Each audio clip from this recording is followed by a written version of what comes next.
Hello friends, ക്രിമിനോളജിയിലെ ഒരു ടോപ്പിക്കായിട്ടുള്ള elements of ക്രൈമാണ് discuss ചെയ്യാൻ പോകുന്നത്.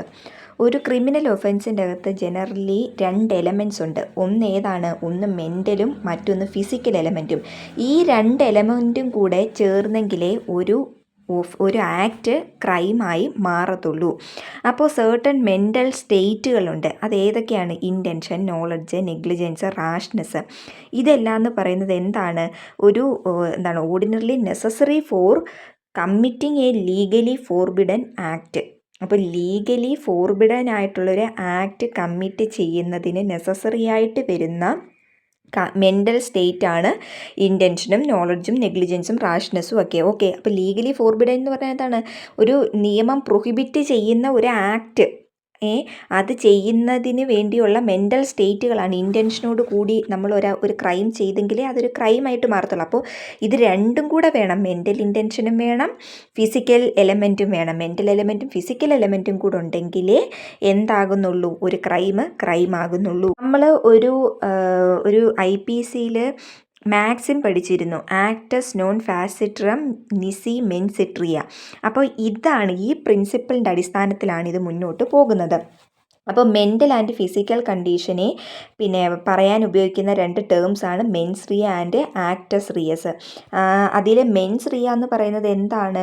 മെൻ്റൽ എലമെൻറ്റും അതുപോലെ ആക്ടസ് റിയസ് എന്ന് പറയുന്നത് എന്താണ്? ഫിസിക്കൽ കണ്ടീഷനുമാണ്. ഇത് രണ്ടും കൂടെ വേണം. ഓക്കെ, ഈ 2 കമ്പോണൻസും കൂടെ വന്നെങ്കിലേ നമുക്ക് ഒരു ക്രൈമിനെ ക്രൈമായിട്ട് പറയാൻ വേണ്ടി കഴിയുള്ളൂ. No crime is committed unless there is concurrence of guilty act and guilty mind. ഒരു ഗിൽറ്റി ആക്റ്റും ഗിൽറ്റി മൈൻഡും കൂടി ഇല്ല എന്നുണ്ടെങ്കിൽ നമുക്കൊരു ക്രൈമിനെ ക്രൈമായിട്ട് പറയാൻ വേണ്ടി സാധിക്കത്തില്ല. An act does not amount to crime. ഒരു ആക്ട് എന്താകുന്നില്ല? ക്രൈം ആകുന്നില്ല unless done without a guilty intention. Guilty intention ഇല്ലാതാണ് ഒരു ആക്ട് കമ്മിറ്റ് ചെയ്തത് എന്നുണ്ടെങ്കിൽ നമുക്കതിനെ ഒരിക്കലും എന്തായിട്ട് പറയാൻ വേണ്ടി പറ്റത്തില്ല? ക്രൈമായിട്ട് പറയാൻ വേണ്ടി പറ്റത്തില്ല. അപ്പോൾ ഗിൽറ്റി ഇൻറ്റൻഷനും കൂടെ ഉണ്ടെങ്കിലേ എന്താകുന്നുള്ളൂ? ക്രൈം ആകുന്നുള്ളൂ. ആക്ടസ് റിയസ് എന്ന് പറയുന്നതാണ് ഒരു ക്രൈമിൻ്റെ ഫസ്റ്റ് എസെൻഷ്യൽ ആയിട്ടുള്ള ഒരു കമ്പോണൻ്റ് എന്ന് പറയുന്നത്.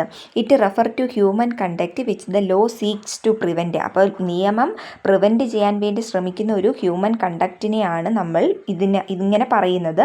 ആക്ടസ് റിയസ് എന്ന് പറയുന്നത് പോസിറ്റീവ് ആക്ട് മാത്രമല്ല, നെഗറ്റീവ് ആക്റ്റുമാണ്. ഈ നെഗറ്റീവ് ആൻഡ് പോസിറ്റീവ് ആക്ട് എന്താണെന്ന് നോക്കാം. എക്സ് എന്ന് പറയുന്നത് വൈയെ ഷൂട്ട് ചെയ്തു, അങ്ങനെ വൈ മരിച്ചു പോവുകയാണ് എന്നുണ്ടെങ്കിൽ അതൊരു പോസിറ്റീവ് ആക്റ്റാണ്. അതേസമയം ഒരു മദർ അവരുടെ ചൈൽഡിന് ഫീഡ് ചെയ്യാഞ്ഞത് കാരണം എന്തായി? ആ കുട്ടി വിശപ്പ് സഹിക്കാൻ വയ്യാതെ മരിച്ചുപോയി. അതെന്ന് പറയുന്നത് എന്താണ്? ഒരു നെഗറ്റീവ് ആക്ടസ് റിയസ് ആണ്. അപ്പോൾ അല്ലാന്നുണ്ടെങ്കിൽ നമ്മൾ പറയും ഇപ്പോൾ മോറൽ ഡ്യൂട്ടി ഉണ്ട്, ലീഗൽ ഡ്യൂട്ടി ഉണ്ട്. മോറൽ ഡ്യൂട്ടി എന്ന് പറയുമ്പോൾ എന്താണ്? ഇപ്പം ഒരു കുട്ടി വെള്ളത്തിൽ മുങ്ങിത്താഴുന്നു. അപ്പോൾ ഈ കരയിൽ നിന്ന് ഒരാളത് കണ്ടുകൊണ്ടിരിക്കുകയാണ്. ഈ കരയിൽ നിൽക്കുന്ന ആൾക്കറിയാം ഈ കൊച്ചു മുങ്ങിത്താണു പോകും. പക്ഷെ അങ്ങേർക്ക് നീന്തൽ അറിയാമായിരുന്നിട്ടും അയാൾ ആ കൊച്ചിനെ രക്ഷിച്ചില്ല എന്നുണ്ടെങ്കിൽ അയാൾ ചെയ്തത് എന്താണ്? അയാളുടെ മോറൽ ഡ്യൂട്ടി അയാൾ ചെയ്തില്ല എന്നേ ഉള്ളൂ. ഓക്കെ, ഇനിയിപ്പോൾ ലീഗൽ ഡ്യൂട്ടി എന്ന് പറയുന്നത് എന്താണ്? ഒരു സെക്യൂരിറ്റി, ഒരു പോണ്ടിൻ്റെയോ അല്ലാന്നുണ്ടെങ്കിൽ ഇപ്പം എവിടെയെങ്കിലും ഉള്ളൊരു സെക്യൂരിറ്റി ഈ വെള്ളത്തിൽ കുട്ടികൾ താഴാതിരിക്കാൻ അല്ലെങ്കിൽ ആൾക്കാർ താഴുവാണെങ്കിൽ അവരെ രക്ഷിക്കാൻ വേണ്ടി ഒരു സെക്യൂരിറ്റിയെ നിർത്തിയിരുന്നു. ആ സെക്യൂരിറ്റിക്കൊരു ലീഗൽ ഡ്യൂട്ടി ഉണ്ട് അവിടെ രക്ഷിക്കുക എന്നുള്ളത്. പക്ഷേ അങ്ങേര് ഒരു കുട്ടി വെള്ളത്തിൽ മുങ്ങുന്നത് കണ്ടിട്ടും അയാൾ ആ കുട്ടിയെ രക്ഷിക്കാതിരിക്കുകയാണെന്നുണ്ടെങ്കിൽ അയാളുടെ ലീഗൽ ഡ്യൂട്ടിയാണ് അയാൾ അവിടെ ചെയ്യാതിരുന്നത്. മെൻസ് റിയ അല്ലെങ്കിൽ ഗിൽറ്റി മൈൻഡ് എന്ന് പറയുന്നത് എന്താണ്? ഈ ക്രിമിനൽ ഒഫൻസിൻ്റെ ഒരു എസെൻഷ്യൽ കോമ്പോണൻ്റ് ആണ്. അതുപോലെ തന്നെ ഒരു പ്രൊഹിബിറ്റഡ് ആക്ട് ക്രൈം ആക്കുന്നത് എപ്പോഴാണ്?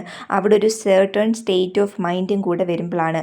മെൻസ് റിയ മാത്രം പണീഷബിൾ ആകുന്നില്ല, ആക്ടസ് റിയസും കൂടെ വേണം. ഇപ്പോൾ ഒരാൾക്കൊരു ഗിൽറ്റി ഇൻറ്റൻഷൻ ഉണ്ട്, അല്ലാന്നുണ്ടെങ്കിൽ ഒരു എന്ന് പറഞ്ഞൊരു വ്യക്തി അയാൾ ആർക്കെങ്കിലും ഒരു വിഷം കൊടുക്കാനോ അല്ലെങ്കിൽ ഒരാളെ കൊല്ലാൻ വേണ്ടി ഒരു നൈഫ് ഓർഡർ ചെയ്ത് വെച്ചിരുന്നു. പക്ഷേ അയാൾ അത് ഉപയോഗിച്ച് അയാളെ ഒന്നും ചെയ്തിട്ടില്ല. ഇയാൾ കൊല്ലണമെന്ന് ഉദ്ദേശിച്ച വ്യക്തിനെ ഇയാൾ ആ കത്തിയും കൊണ്ടൊരു പോറൽ പോലും ഏൽപ്പിച്ചിട്ടില്ല എന്നുണ്ടെങ്കിൽ ആ മെൻസ്രിയ അയാളുടെ ഗിൽറ്റി ഇൻറ്റൻഷൻ കൊണ്ട് മാത്രം അത് ക്രൈം ആവുന്നില്ല. അയാൾ ആ ആക്റ്റും കൂടെ കമ്മിറ്റ് ചെയ്തെങ്കിലേ എന്താവുന്നുള്ളൂ? അതൊരു ക്രൈമായിട്ട് മാറുന്നുള്ളൂ. അതുപോലെ ഈ മാക്സിം ആയിട്ടുള്ള ആക്ടസ് നോൺ ഫാസിട്രം മിനി മെൻസിട്രിയ എന്ന് പറയുന്നത് എന്താണ് നിസി മെൻസിട്രിയ എന്ന് പറയുന്നത് ഒരു കോമൺ ലോ ഒറിജിനാണ്. അതുപോലെ ഈ ഡോക്ട്രിന് ഇംഗ്ലണ്ടിലെയും ഇന്ത്യയിലെയും മറ്റ് രാജ്യങ്ങളിലെ സ്റ്റാറ്റ്യൂട്ടറി ക്രൈംസിൽ ഇൻകോർപ്പറേറ്റ് ചെയ്തിരിക്കുന്ന മെയിനായിട്ടുള്ളൊരു ഡോക്യുമെൻ്റാണ്. ഡോക്യുമെൻ്റ് അല്ല, ഒരു ഡോക്ട്രിനാണ്. അതുപോലെ ടേം മെൻസിട്രിയ എന്ന് പറയുന്നത് എന്താണ്? Such is not included in the Indian penal code. Indian penal കോഡിൽ ഈ മെൻസ്രിയ എന്ന് പറഞ്ഞൊരു സാധനം ഇൻക്ലൂഡ് ചെയ്തിട്ടില്ല. പക്ഷേ അതിന് പകരം എന്താണ്? ഇൻറ്റൻഷനലി, വോളണ്ടറിലി, ഫ്രോഡുലൻ്റ്ലി, ഡിസ്ഹോണസ്റ്റ്ലി, നോയിങ്ലി, ഇതൊക്കെയാണ് IPSൽ ഉപയോഗിക്കുന്ന വേരിയസ് സെക്ഷൻസ് എന്ന് പറയുന്നത്. അപ്പോൾ ഈ ടോപ്പിക്കിൽ ഇത്രേ പറയുന്നുള്ളൂ. ആക്ടസ് റിയസും മെൻസ്രിയയും കൂടെ ചേർന്നെങ്കിലേ ഒരു ക്രൈം ആകുന്നുള്ളൂ. അപ്പോൾ ഒരു ക്രിമിനോളജി പഠിക്കുമ്പോൾ അല്ലെങ്കിൽ ഒരു ക്രിമിനൽ ലോ പഠിക്കുമ്പോൾ ഇമ്പോർട്ടൻ്റ് ആയിട്ട് നോക്കേണ്ട ഒരു മാക്സിമാണ് ഈ ആക്ടസ് നോൺ ഫാസിട്രം നിസി മെൻസിട്രിയ എന്ന് പറയുന്നത്. മനസ്സിലായെന്ന് വിചാരിക്കുന്നു. മനസ്സിലായെങ്കിൽ ലൈക്ക് ചെയ്യുക, ഷെയർ ചെയ്യുക, സബ്സ്ക്രൈബ് ചെയ്യുക. താങ്ക്